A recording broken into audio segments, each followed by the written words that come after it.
ನನ್ನ ಸಹೋದ್ಯೋಗಿ ಸುಖೇಶ್ ಈಗ ನನ್ನೊಂದಿಗೆ ನೇರ ಸಂಪರ್ಕಕ್ಕೆ ಸಿಗ್ತಾ ಇದ್ದಾರೆ. ಸುಖೇಶ್, ಮತ್ತೆ ಟಿಪ್ಪು ವಿಚಾರ ಜಟಾಪಟಿಗೆ ಕಾರಣವಾಗ್ತಾ ಇದೆಯಾ? ಯಾಕೆ ಅಷ್ಟೊಂದು ಇಂಟ್ರೆಸ್ಟ್ ಕಾಂಗ್ರೆಸ್ಗೆ ಟಿಪ್ಪುವ ಬಗ್ಗೆ?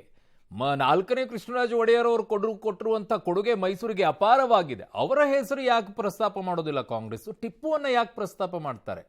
ಅರುಣ್, ಪ್ರಮುಖವಾಗಿ ಈಗ ಟಿಪ್ಪು ಹೆಸರನ್ನ ಅಧಿಕೃತವಾಗಿ ಘೋಷಣೆ ಮಾಡುವಂತಹ ಪ್ರಸ್ತಾಪವಾಗಲಿ ಬೇರೆ ಯಾವುದು ಕೂಡ ಅಧಿಕೃತವಾಗಿ ನಡೆದಿಲ್ಲದೆ ಕೂಡ ಆ ಹೆಸರನ್ನ ಇಡಬಹುದು ಅನ್ನುವಂಥ ವಿಚಾರದಲ್ಲಿ ಚರ್ಚೆ ಆರಂಭವಾಗಿದೆ ಅನ್ನುವಂಥದ್ದು ಪ್ರಮುಖವಾಗುತ್ತೆ. ಹಾಗಾಗಿ ಬಿಜೆಪಿ ಈ ವಿಚಾರದಲ್ಲಿ ವಿರೋಧವನ್ನು ವ್ಯಕ್ತಪಡಿಸಿರುವಂಥದ್ದು. ಟಿಪ್ಪು ಸುಲ್ತಾನ್ ವಿಚಾರದಲ್ಲಿ ಅಥವಾ ಟಿಪ್ಪು ಸುಲ್ತಾನ್ ಹೆಸರನ್ನ ಮೈಸೂರು ಏರ್ಪೋರ್ಟ್ಗೆ ಇಡಬಾರ್ದು ಅನ್ನುವಂಥದ್ದು, ಅದರ ಬದಲಿಗೆ ಒಡೆಯರ್ ಕುಟುಂಬದ ಹೆಸರು ಇರಬೇಕು ಅಥವಾ ಒಡೆಯರ್ ಹೆಸರು ಇರಬೇಕು ಅನ್ನುವಂಥದ್ದು. ಯಾಕಂದರೆ ಮೈಸೂರಿಗೆ ಸಂಬಂಧಪಟ್ಟಂತೆ, ಮೈಸೂರು ಅಕ್ಕಪಕ್ಕದ ಜಿಲ್ಲೆಗಳಿಗೂ ಸಂಬಂಧಪಟ್ಟಂತೆ ಸಾಕಷ್ಟು ಕೊಡುಗೆಗಳನ್ನ ಕೊಟ್ಟಂತ ರಾಜಮನೆತನದ ಹೆಸರನ್ನ ಅಲ್ಲಿ ಇಡಬೇಕು ಅನ್ನುವಂಥದ್ದು ಬಿಜೆಪಿಯವರ ವಾದ.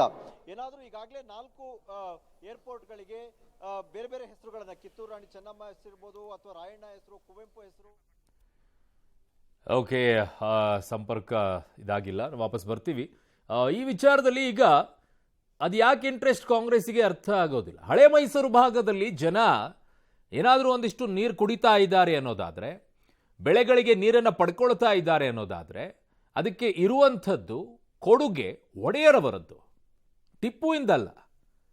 ಇಡೀ ಮೈಸೂರು ಭಾಗದಲ್ಲಿ, ಹಳೆ ಮೈಸೂರು ಭಾಗದಲ್ಲಿ.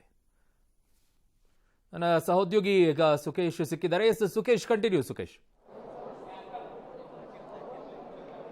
ಅರುಣ್, ಈಗ ಅದೇ 4 ಏರ್ಪೋರ್ಟ್ಗಳಿಗೆ ಹೆಸರುಗಳನ್ನು ಈಗಾಗಲೇ ಕೇಂದ್ರಕ್ಕೆ ಶಿಫಾರಸು ಮಾಡಲಾಗಿದೆ. ಮೈಸೂರಿಗೆ ಏನು ಅಧಿಕೃತವಾಗಿ ಹೆಸರನ್ನ ಇಟ್ಟಿಲ್ಲ, ಯಾಕಂದ್ರೆ ಮಂಡಕಳ್ಳಿ ಏರ್ಪೋರ್ಟ್ ಅಂತಾರೆ ಈಗಲೂ ಕೂಡ ಮಾತನಾಡಾಗ್ತಿದೆ.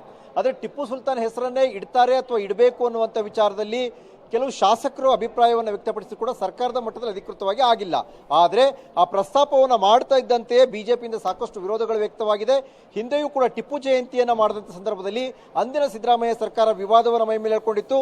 ಆನಂತರ ಬಿಜೆಪಿ ಸರ್ಕಾರ ಬಂದ ನಂತರದಲ್ಲೂ ಅದು ಪರ ವಿರುದ್ಧವಾದ ಜಟಾಪಟಿ ಜೋರಾಗಿ ಜಯಂತಿ ವಿಚಾರದಲ್ಲಿ ಟಿಪ್ಪು ವಿವಾದ ತಣ್ಣಗಾಯಿತು ಅನ್ನುವಾಗ ಏರ್ಪೋರ್ಟ್ ವಿಚಾರದಲ್ಲಿ ಟಿಪ್ಪು ಹೆಸರನ್ನ ಪ್ರಸ್ತಾಪಿಸುವ ಮೂಲಕವಾಗಿ ಮತ್ತೊಂದು ಹಂತದ ಜಟಾಪಟಿಗೆ ಇದು ವೇದಿಕೆ ಮಾಡಿಕೊಟ್ಟಂತೆ ಕಾಣಿಸಿದೆ.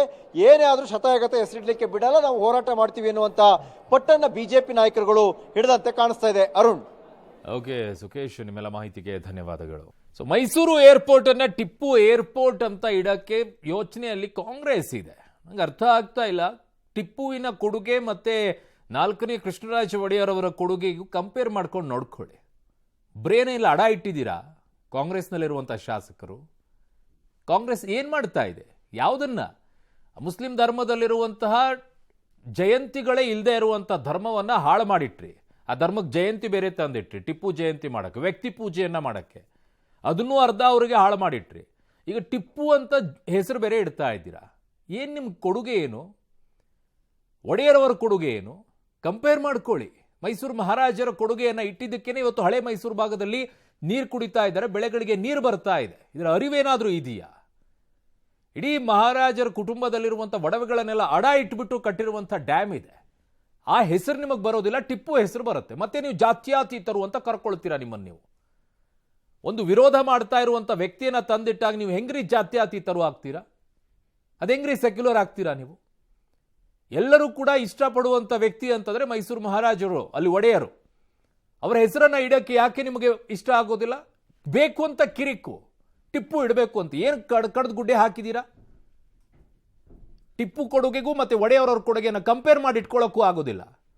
ಕಂಪೇರ್ ಮಾಡ್ತಾರಂತೆ, ಬ್ರೇನ್ ಅಡ ಇಟ್ಟವ್ರತೆ ಆಡ್ತಾರೆ ಎಲ್ಲರೂ.